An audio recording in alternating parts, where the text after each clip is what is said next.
Hello दोस्तों, कैसे हैं आप सब। आज हम बात करने वाले हैं भारत के सबसे शिक्षित राज्य के बारे में, जिसे भगवान का घर भी कहा जाता है। भारत का वो राज्य जो अभी भी आयुर्वेद चिकित्सा प्रणाली को अपनाए हुए है। इस राज्य के हर एक गांव में आपको हॉस्पिटल देखने को मिलेगा। क्यों, हैरान मत होइए, ऐसा है हमारे देश में। वहीं प्राकृतिक खूबसूरती से परिपूर्ण इस राज्य में होती है मानसून की पहली बारिश। दोस्तों, दुनिया का सबसे अमीर मंदिर आपको इसी राज्य में देखने को मिलेगा। और इतना ही नहीं, भारत की सबसे पहली चर्च और मस्जिद कहाँ है, यही तो बनी थी। इस राज्य को भारत का सबसे ईमानदार राज्य भी माना जाता है। और ये भारत का वो राज्य है जहाँ की महिलाएं सबसे ज्यादा सोने के आभूषण पहनती हैं। दोस्तों, चलिए आपको नाम बता ही देते हैं। ये राज्य कोई और नहीं बल्कि है केरल। जी हाँ, चलिए दोस्तों, फिर एक साथ चलते हैं खूबसूरत राज्य केरल के बेहतरीन सफर पर। मजा आने वाला है, तो इस वीडियो को एंड तक जरूर देखिएगा। लेकिन हाँ, वीडियो में आगे बढ़ने से पहले चैनल को सब्सक्राइब करके वो वाला बेल आइकन जरूर दबा दीजिएगा। केरल दक्षिण पश्चिम मालाबार तट पर स्थित भारत का सबसे उन्नत राज्य है। केरल राज्य का गठन 1 नवंबर 1956 को हुआ था और इस राज्य की सीमाएं कर्नाटक, तमिलनाडु और लक्षद्वीप से जुड़ी हुई हैं। राज्य की जनसंख्या की बात करें तो यह है 3.46 करोड़ के आसपास और जनसंख्या के मामले में केरल भारत का 13वां बड़ा राज्य है। दोस्तों, केरल के मन मोह लेने वाली खूबसूरती के कारण ये राज्य देशी और विदेशी पर्यटकों के बीच में बहुत ही लोकप्रिय है। पश्चिम में अरब सागर, पूर्व में पश्चिम घाट और आपस में जुड़ी 44 नदियों वाले इस राज्य में ऐसी बहुत सारी भौगोलिक गुण हैं,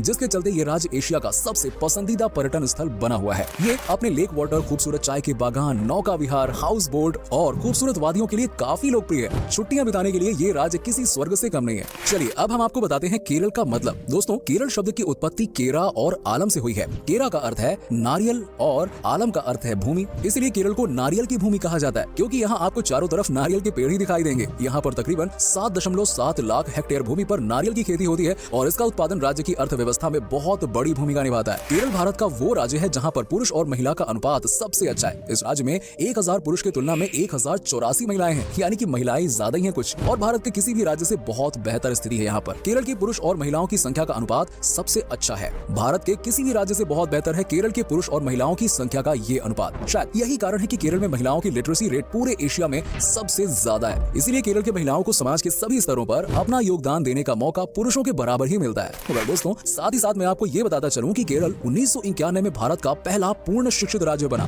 केरल भारत का एकमात्र ऐसा राज्य है जहाँ की साक्षरता 100% है।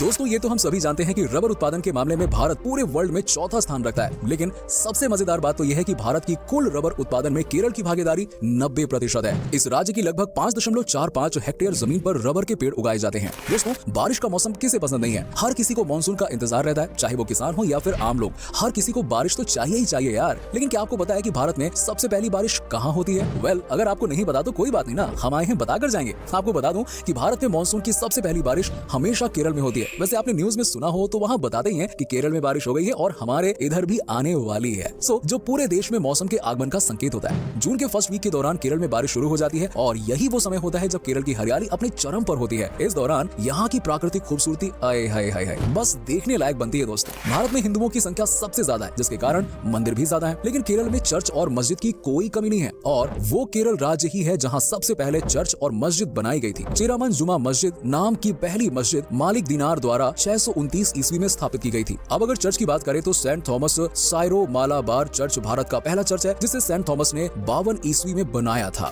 जब भी नेशनल हाईवे की बात होती है या इसके बारे में सुनते हैं तो आपके मन में बहुत ही लंबी और चौड़ी सड़कों का ख्याल आता होगा। वैसे आई भी क्यों नहीं, क्योंकि भारत की नेशनल हाईवे होती भी बहुत लंबी है। लेकिन कभी आपने सोचा है कि भारत की सबसे छोटी नेशनल हाईवे कौन सी है और वो कहां पर है? अगर नहीं तो हम आपको बता दें कि ये केरल राज्य में ही स्थित है। नेशनल हाईवे 47A भारत का सबसे छोटा हाईवे है, जिसकी लंबाई मात्र 6 किलोमीटर की है। आज के समय में लकड़ी का महत्व बहुत ही ज्यादा हो गया। लोग अपने घर के शानदार फर्नीचर के लिए महंगे से महंगे लकड़ियां खरीदते हैं। इन लकड़ियों में सागवान का नाम सबसे पहले आता है। ये बात तो हम सभी जानते हैं कि सागवान की लकड़ी बहुत ही महंगी होती है, क्योंकि इससे बने फर्नीचर बहुत ही ज्यादा मजबूत और सुंदर होते हैं। लेकिन सागवान के पेड़ से जुड़ा एक महत्वपूर्ण बात पता है क्या है? ये पेड़ पूरी दुनिया में सबसे पहले केरल में अंग्रेजों के द्वारा लगाया गया था। केरल में ही आपको दुनिया का सबसे बड़ा और लंबा सागवान का पेड़ मिलेगा। दुनिया का एकमात्र सागवान संग्रहालय भी इसी राज्य में मौजूद है। दोस्तों, अब हम आपको यहाँ के लोगों के बारे में बताते हैं। केरल के लोग बहुत ही बिंदास किस्म के होते हैं, मतलब कि यहाँ के रहने वाले लोग बहुत ही हेल्दी लाइफ जीते हैं। अगर बात करें केरल के लोगों की औसत आयु के बारे में तो इस राज्य में रहने वाले लोगों की औसत आयु 75 साल है, जबकि अपने देश भारत की औसत आयु कितनी है? 64 साल। अब इसी बात से आप अंदाजा लगा सकते हैं कि यहाँ के रहने वाले लोग अपने जीवन को कितने अच्छी तरह से मेंटेन करते हैं, हेल्दी रहते हैं। दोस्तों, क्या आपको पता है कि भारत का सबसे ज्यादा इंटरनेशनल एयरपोर्ट केरल राज्य में स्थित है? केरल राज्य देश का पहला राज्य है जहाँ 4 इंटरनेशनल एयरपोर्ट चालू हैं। ये एयरपोर्ट कोचीन, कोझिकोड, तिरुवनंतपुरम और कन्नूर जिले में स्थित है और इन एयरपोर्ट्स में सबसे अच्छी कोचीन एयरपोर्ट है, क्योंकि ये एयरपोर्ट दुनिया का पहला एयरपोर्ट है जो पूरी तरह से सोलर सोलर पावर से चलने वाला एयरपोर्ट है। पर्यावरण के प्रति योगदान के लिए संयुक्त राष्ट्र द्वारा इस एयरपोर्ट को चैंपियन ऑफ द अर्थ से सम्मानित किया गया है। आपको जानकर खुशी होगी कि केरल भारत का एकमात्र ऐसा राज्य है जिसके हर एक गांव में हॉस्पिटल मौजूद है। शायद यही वजह है कि यहाँ के लोगों की औसत आयु भारत में सबसे ज्यादा है। ये हॉस्पिटल भले ही गांव में है, लेकिन इन हॉस्पिटल्स में सारी आधुनिक सुविधाएं उपलब्ध हैं। हर गांव में हॉस्पिटल होने के कारण राज्य में चाइल्ड डेथ रेट भी पूरे भारत में सबसे कम है। दोस्तों, अगर आपने रामायण पढ़ी या फिर सुनी है तो यकीनन जटायु की स्मृतियां आपके जहन में तो जरूर होंगी, है ना? जी हाँ, वही जटायु जिसने सीता माँ की रक्षा करते हुए रावण के चंगुल से उन्हें बचाने का प्रयास किया था और अपने प्राण त्याग दिए। उन्हीं अपार शक्ति वाले जटायु को आधार बनाकर केरल के कोल्लम जिले में तैयार किया गया जटायु नेचर पार्क 65 एकड़ में फैला हुआ है और इस पार्क में रोमांच और मनोरंजन को बड़ी कलात्मकता और खूबसूरती से समायोजित किया गया, जहाँ से आप ऊबड़ खाबड़ पहाड़ों के मनोरम दृश्य देख सकते हैं। इसकी सबसे बड़ी खासियत है यहाँ बनी जटायु की प्रतिमा, जो दुनिया का सबसे बड़ा पक्षी मूर्ति है। ये स्कल्पचर कुल 30,000 स्क्वायर फीट में फैला हुआ है। इतने एरिया में 14 टेनिस कोर्ट समा सकते हैं। क्यों चौंक गए ना? एक पहाड़ पर बनी ये प्रतिमा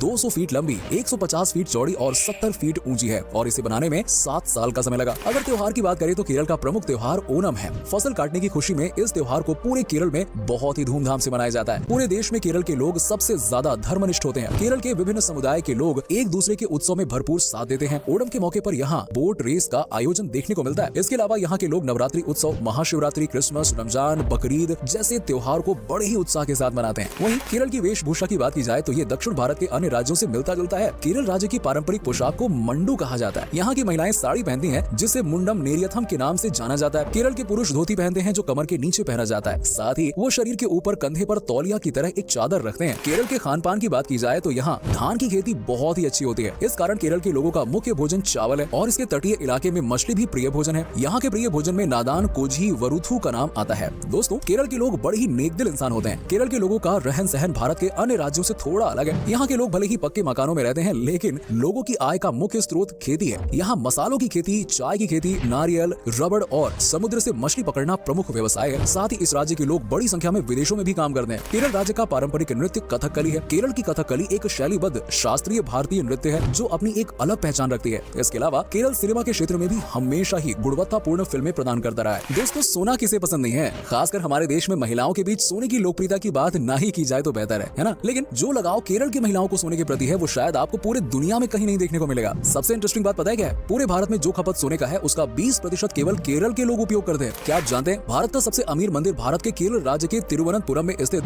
पद्मनाभ स्वामी मंदिर है। ये न सिर्फ भारत का बल्कि दुनिया का सबसे अमीर मंदिर है। एक अनुमान के मुताबिक इस मंदिर की कुल संपत्ति $1 ट्रिलियन है। जब मंदिर के अंदर के वेल्व खोला जाता है तब ऐसा लगता है कि सोने, चांदी और हीरों की बरसात हो रही है। पद्मनाभ स्वामी मंदिर भगवान विष्णु का मंदिर है। मंदिर के बीचों बीच भगवान विष्णु की एक सुंदर विशाल काय मूर्ति रखी हुई है, जिसके दर्शन के लिए लाखों भक्त साल भर में आते रहते हैं। ये मंदिर न सिर्फ सबसे अमीर बल्कि सबसे प्राचीन मंदिर भी कहलाता है। एक रिपोर्ट के मुताबिक इस मंदिर में सालाना 500 करोड़ रुपए का चढ़ावा आता है। वेल दोस्तों, आपको जानकर ये हैरानी होगी कि भारत में केरल एकमात्र ऐसा राज्य है जहाँ पर अभी आयुर्वेदिक तरीके से इलाज किया जाता है। आयुर्वेद अभी भी इस राज्य में मुख्य इलाज प्रणाली है और इस राज्य में रहने वाले लोग भी इसी इलाज प्रणाली से अपना इलाज करवाना पसंद करते हैं। तो ये था भारत के सबसे खूबसूरत राज्यों में से एक केरल। उम्मीद करता हूँ कि आपको हमारा ये एपिसोड पसंद आया होगा। हमें नीचे कमेंट सेक्शन में कमेंट करके जरूर बताइए कि आज की वीडियो में आपको केरल की कौन सी बात सबसे अच्छी लगी। वैसे क्या आप कभी केरल में गए हो? अगर गए हो तो आपका एक्सपीरियंस कैसा रहा, ये भी हमारे साथ जरूर शेयर कीजिएगा। साथ ही साथ वीडियो को अपने दोस्तों और रिश्तेदारों के साथ में शेयर करना बिल्कुल मत भूलिएगा और हमारे चैनल को भी सब्सक्राइब कर दीजिएगा। चलिए, वीडियो को एंड तक देखने के लिए आप सभी दर्शकों का शुक्रिया। आपसे फिर मुलाकात होगी एक और